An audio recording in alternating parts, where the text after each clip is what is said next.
Alright, what's going on, my YouTube family, friends, and subscribers? What's going on to the visitors? Just stop by, just check me out, see what I'm about, see what I'm talking about. Mainly just coming on here once again to, of course, keep it positive. Just sometimes come on YouTube and just browse different stuff, and it's amazing some of the videos that have a number of hits that they have. Like some videos got a whole lot of hits over some foolish stuff. It's, really amazing how some people just really entertained by foolishness.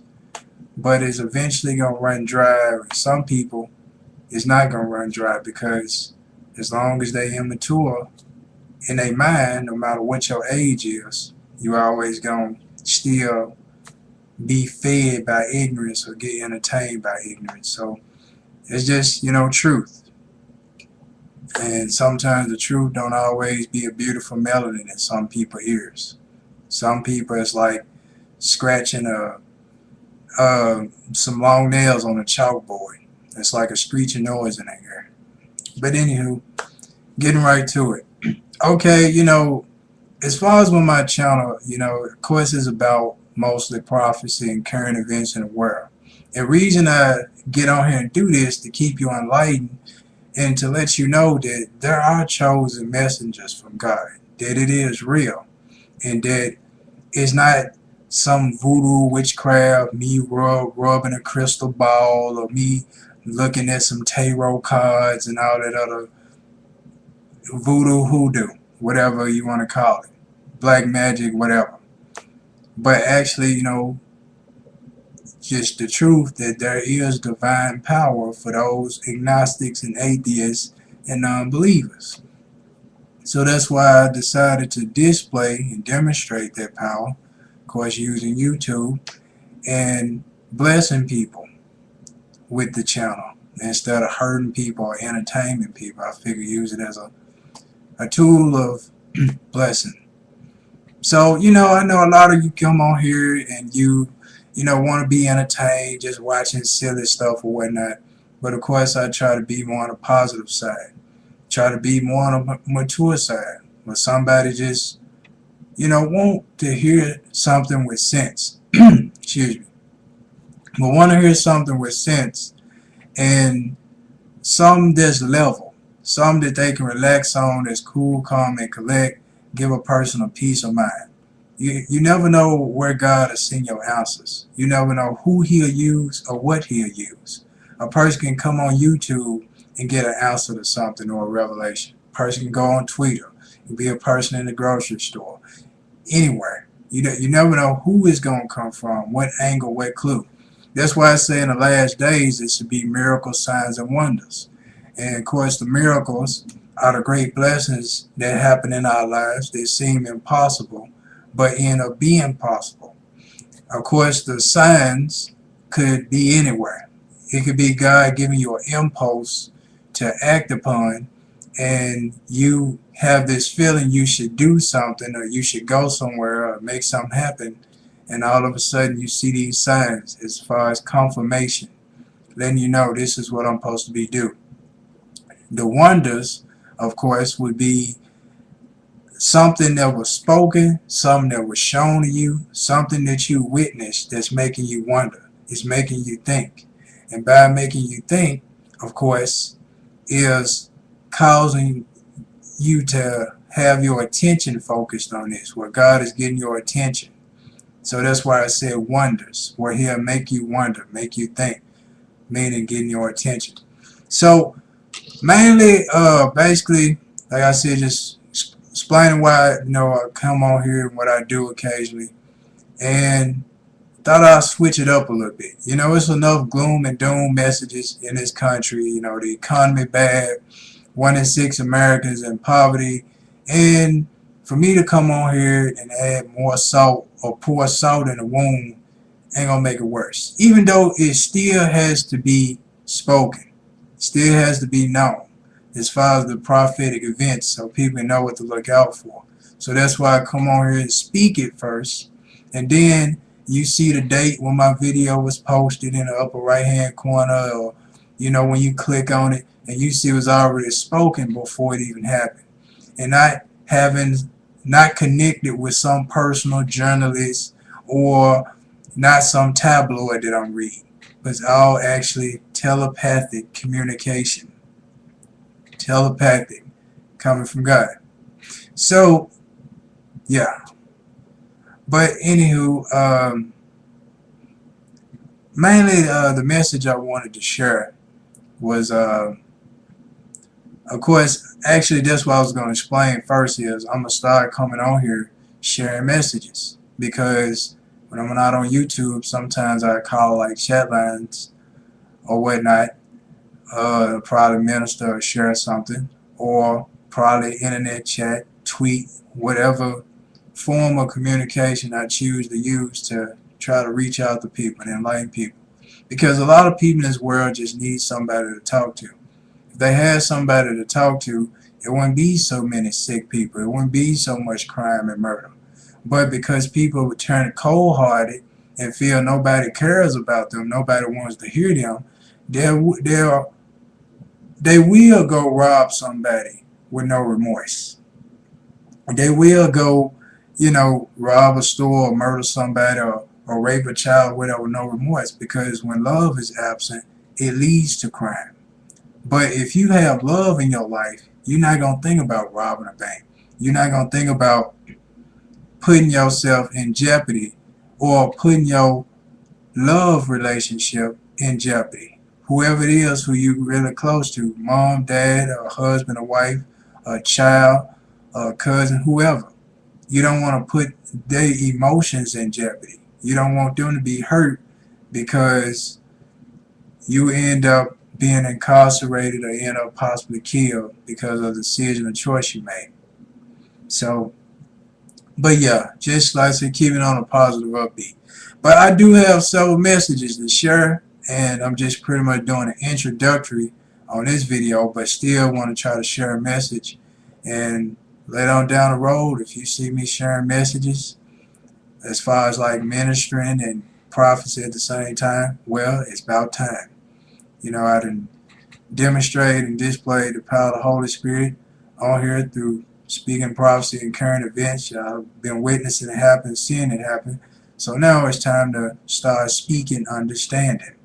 Wherever there is understanding, there is peace. Whenever there is no understanding, there is no peace. And when there is no peace, it leads to stress. It leads to confusion. Anywho, problems. Okay. Even though my time limit is short, I might have to just branch this video with the other one, but get into it. Now, a lot of us in this country and all over the world have problems, and we don't understand why our problems increase. It seems like 1 minute things go smooth and the next problems just pop out of nowhere. And the problems that you have probably be greater than the problems that you previously had. And you like, man, I never dealt with this before. This much more advanced. Now what I'm going to do? So now you got to figure out how to solve this problem. Okay. Now, God is a teacher. It's just like when you in elementary, high school, or college. But let's leave the elementary, high school. Let's say just the basics. It starts off with you, a child, frustrated and struggling, trying to figure out which hole to put the triangle in. So you got a triangle trying to fit it in a square peg. You put the triangle in a circular peg. You struggling trying to force or make that star shape or that triangle shape or that square, whatever shape you have, go in the wrong hole, which it does not fit. Until eventually you end up mastering it. You end up figuring it out. Because even as a child gets frustrated when they trying to figure something out and they can't. But then when they finally calm themselves down and just fiddle with it, they eventually get it. So we have problems in childhood. And in school, it's all about solving problems. So when you in school from kindergarten to first grade to second on up, if you notice, every time you increase, the grade increase, the problems increase. Catching out. Okay, so you in kindergarten, you are advanced, you caught on ABC 1, 2, 3. You caught on the coloring within the lines and all that. You know how to connect the dots and all that. So now you go to first grade. Now you finna start learning basic mathematics. 1 plus 1 equals 2, 2 plus 2 equals 4. Then you go to second grade. You might learn add and subtract. You might learn timetables. Or you might learn timetables a little bit down the road, or maybe learn them a little earlier. But every time you increase, where you master the problems given to you in that grade level, then you ready for the next grade. So by you being ready for the next grade, that means that your problems are going to increase. Why? Because you have increased. So by you increasing, now you master the second grade. So you master this, you up here now. The problems in the second grade are down here. They easy for you. They are no challenge. So now because you increase on to the third grade.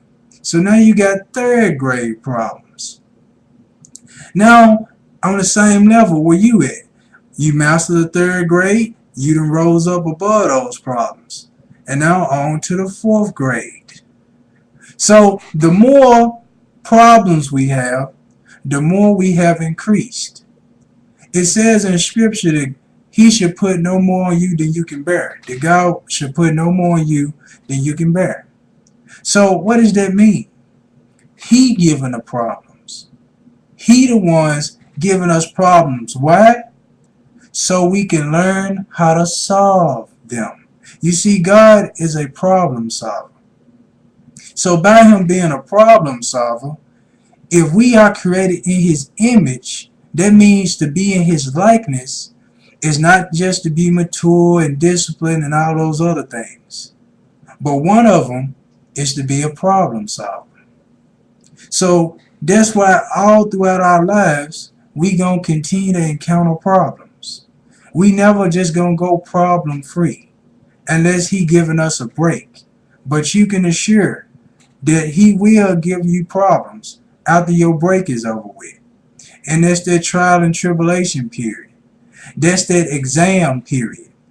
It's just like in school again, where you have examination periods, where they probably have a month or two for a big exam that's coming up. So by that big exam coming up, in the meantime, you got to study. You got to get ready. So you have a study guide or you have a book as far as studying, having an idea what problems you might have to solve, what questions you might have to answer. So the same way when it comes to everyday life, when it comes to our examination period, our trial and tribulation period, the Father is going to test us in our trial and tribulation period to make sure we have been studying. So meaning Joshua 1:8, study and meditate on my law or my word day and night. Psalms chapter 2, same thing. Meditate on his word day and night. So study and meditate. So meaning that occasionally God gonna give us pop quizzes. And he gonna give us pop quizzes to see our reaction to those quizzes, to those tests, pop-up tests, to see if we have been studying or not, to see if we been meditating or not. And that's a dead giveaway on who's studying and who not. So those who claim that, yeah, I got it, and I know I'm saved, and I know I'm in favor with God, and I know I'm spiritually mature, and I know I'm blessed. Well, Father looking at it like, well, I'm finna test you to see if you blessed. And since you claim that you know you blessed, I'm finna put some stress on you. And I want to see how you respond to the stress. So if under the stress, you know you blessed, then you pass the pop quiz. You have proved to me that you are faithful, that you do trust in me. But if I put you under pressure and put you under stress,